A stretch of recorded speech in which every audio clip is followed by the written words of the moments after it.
If you've started looking at homes in Toronto recently, you may have had the same reaction most buyers do when they first start searching. How are homes this expensive? And honestly, it's a fair question. Toronto is one of the most competitive housing markets in Canada, and many buyers start their search thinking they'll buy in the city, only to quickly realize that the type of home they want is far outside of their budget. But here's something a lot of people don't realize. Just outside Toronto, there are actually several suburbs where you can still buy a beautiful home, get more space, and sometimes save hundreds of thousands of dollars compared to buying in the city. The challenge is knowing which suburbs actually offer the best value, because not every suburb near Toronto is affordable. So in this video, I'm going to walk you through some of the most affordable suburbs near Toronto in 2026 and what makes each area unique, which ones might be the best fit depending on your lifestyle and budget. And quickly, before we jump in, if you're thinking about buying, selling, investing, or relocating anywhere in the Greater Toronto area, feel free to reach out to me anytime. My name is Marena Shokri, and I'm a real estate broker serving the Greater Toronto area. Every single week, I have people reaching out who are relocating here and trying to figure out things like which suburbs offer the best value, where they should buy based on their commute, what neighborhoods fit their lifestyle, and how the Toronto real estate market actually works. I'm always happy to have a quick conversation and help guide people through the process. You can find all my contact information in the description below. All right, let's talk about some of the most affordable suburbs near Toronto. So why are so many buyers leaving Toronto? Over the past several years, we've seen a major trend in real estate market.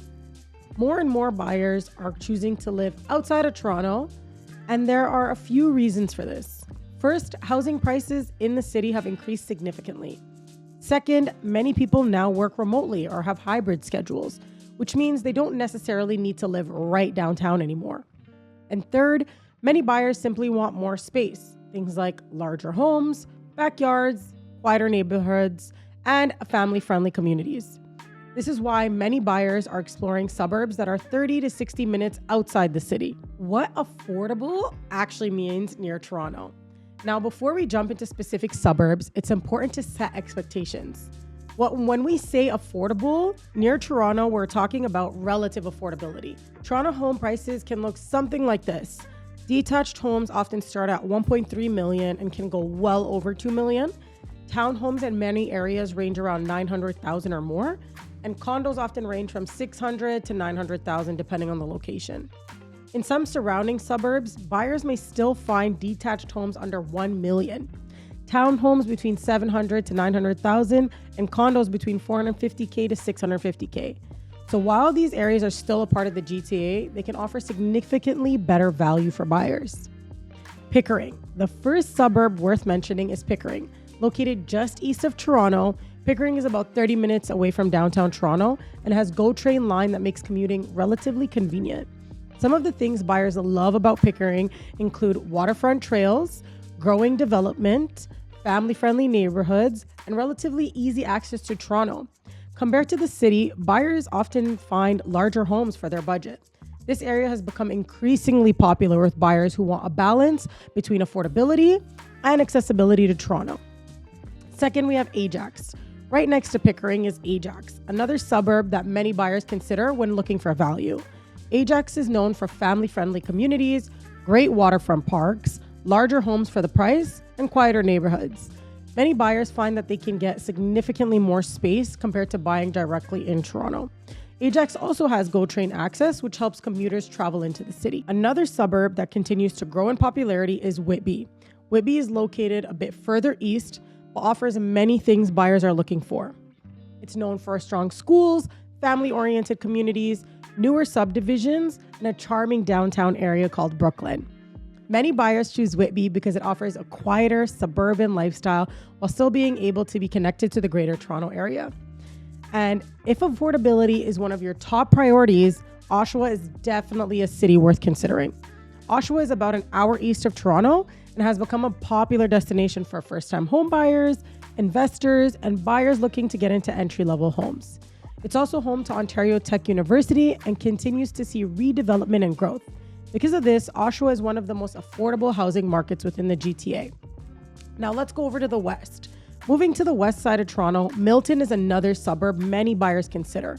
Milton has grown rapidly over the past decade and is known for newer homes, family-friendly communities, and strong population growth.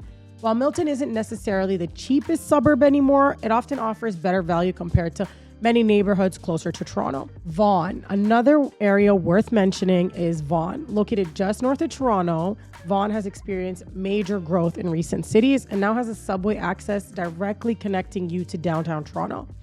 The area around Vaughan Metropolitan Center has seen a lot of new condo development, making it an option for buyers who want to stay closer to the city while still finding something relatively affordable. Commute considerations. One thing buyers should always think about when choosing a suburb is their commute. Some suburbs may look further on a map, but actually offer easier access to Toronto due to transit options like GO train lines, subway station connections, and major highways. So when choosing a suburb, it's important to consider both price and how your daily commute will affect your lifestyle. Which suburb is best for you at the end of the day? The best suburb depends on a few key factors. Things like your budget, your commute, whether you prefer city living or quieter communities, and the type of home you want. Each suburb offers something slightly different, which is why it's important to explore a few options before deciding where to buy. So if you're thinking about moving to Toronto or anywhere in the Greater Toronto area, I'd love to help you navigate the process. My name is Marena Shokri, and I'm a real estate broker serving the Greater Toronto area. And every week, I help people relocating here figure out which neighborhoods and suburbs make the most sense for their lifestyle and budget. If you'd like to talk about your plans or explore your options, you can book a call with me. The link is in the description below. And if you found this video helpful, make sure to subscribe because I post weekly videos about living in Toronto, the GTA real estate market, and everything you need to know before moving here. I'll see you in the next video.